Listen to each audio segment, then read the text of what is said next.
All other men apart from the resurrected are at death restored to life, only to die again.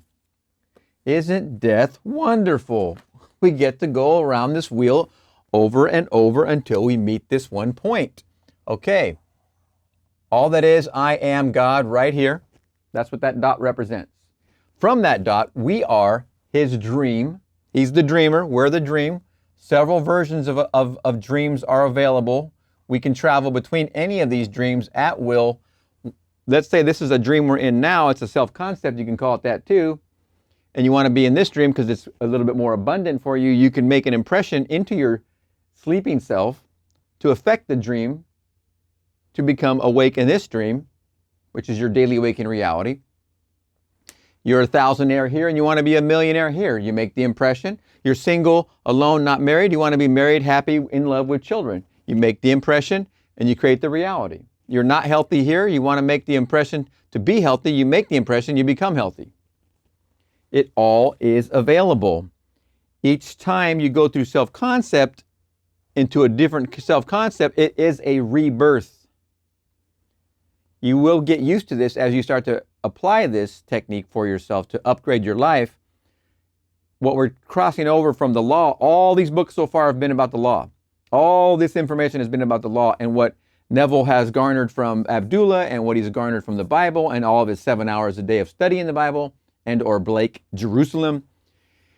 He finally experienced this as the promise starting in 1959, which was just before his last book, The Law and the Promise, that we're reading in order basically. And we've come to a place where we're discussing another level of this whole magical situation where we have gone from restoration.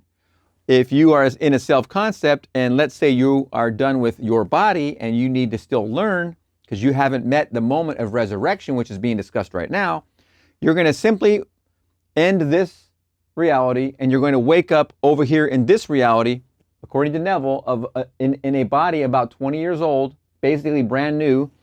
Let's say you die at 95 here and you have certain challenges still within you and you still have certain desires still within you that you want to manifest. Still, it's okay. But no matter where you are in this wheel, you have a desire because this desire is not going away.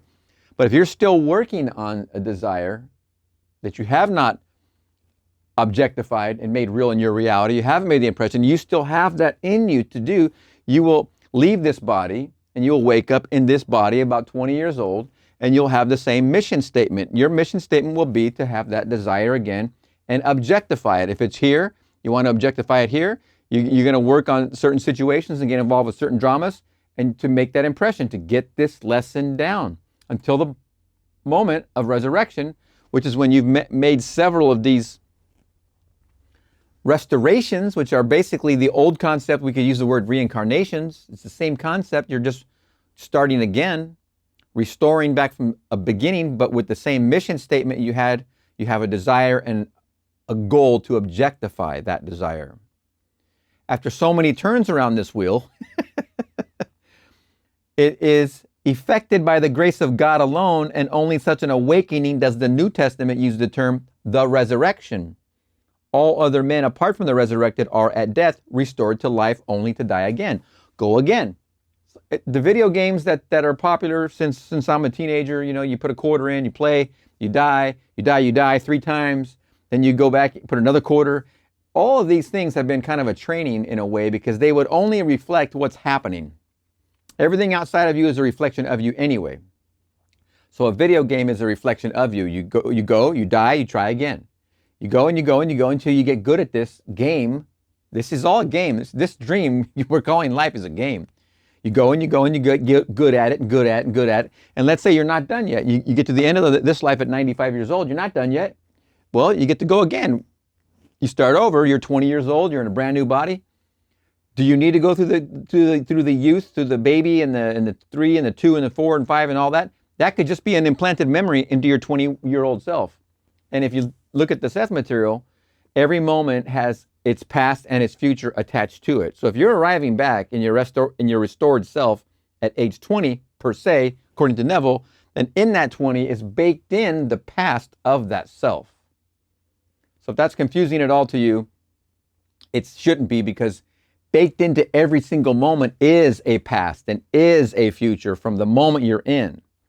You don't even and can't prove you just woke up sitting where you are with that past baked in and that future baked in. You can't prove you didn't just wake up there in this dream this morning, because you really can't prove anything except for the moment. You just close your eyes, open them. This moment's brand new. What are you going to do with it? The challenges for you are what's baked into that past, what's baked into that future, what's baked into that self-concept. It's all baked in. You're in a live, dreaming video game. You get to go again. What are you going to do with all the opportunity? You have nothing but opportunity.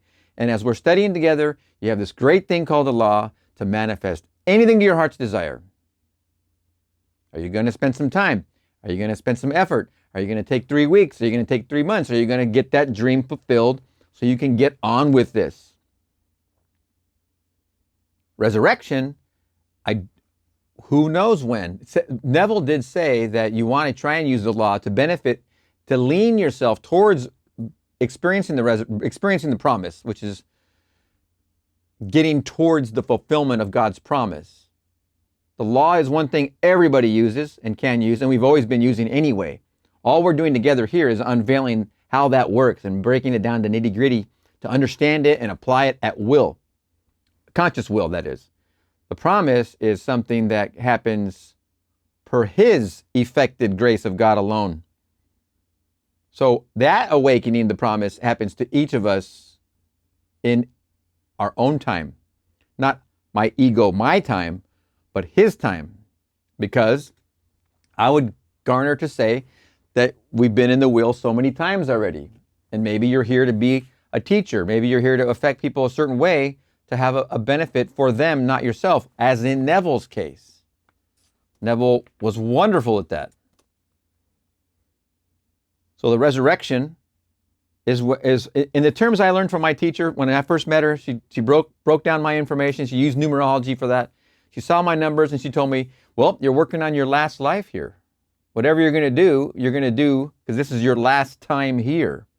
And it was in different terms, different words, but it means the same thing as the resurrection, because you're basically, and then when I learned in Seth later, you're basically in this playground, you're in this education system to learn a final lesson, as it were, so then you can go on to another system that is of a different caliber. It's like going from elementary to junior high, and then junior high you go to high school. It's pretty much a mirror of what we're doing here. We're learning at a certain level.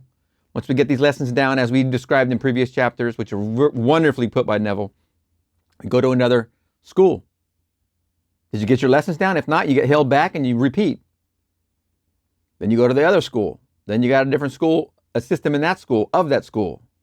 And where the ultimate graduation, who knows? It doesn't really matter. What matters is to use the law, make your life better, do this with your heart.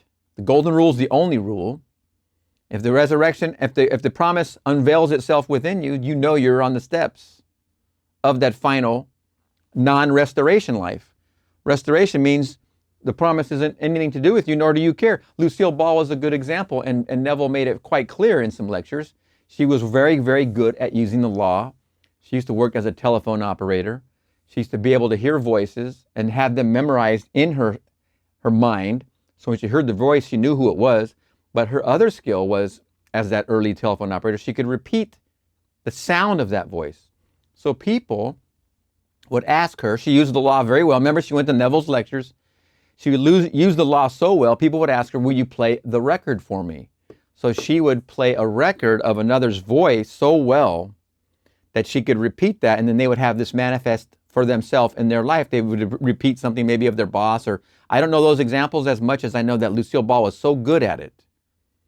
And then she eventually, there's some great stories, and I'll try and find the links and put them in there on Facebook and also on YouTube. And there's some great stories of how she applied the law. I mean, she built Desilu Studios, for crying out loud. That was a huge, massive studio within Hollywood. It just basically took over the place. That's how she used the law to such a great extent. Not knowing, I believe, I don't think she started to unveil the promise or experience the promise, as according to Neville, she was very much not concerned about that. She was only concerned about the law, and his hat's off to her about that. He didn't begrudge her for not being concerned about the promise. And he's had other examples in his lectures of people that were very, very good at the law and manifested millions and husbands and jewelry. And of one lady, he said she could open her own Tiffany's, the jewelry department, because she had so much, because of her use of the law. The law is for us. So then the promise will come in its own time.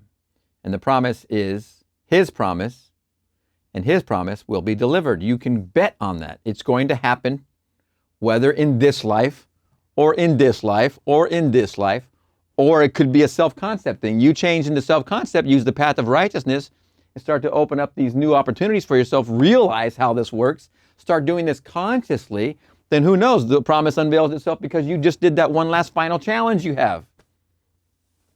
This is why we're talking together.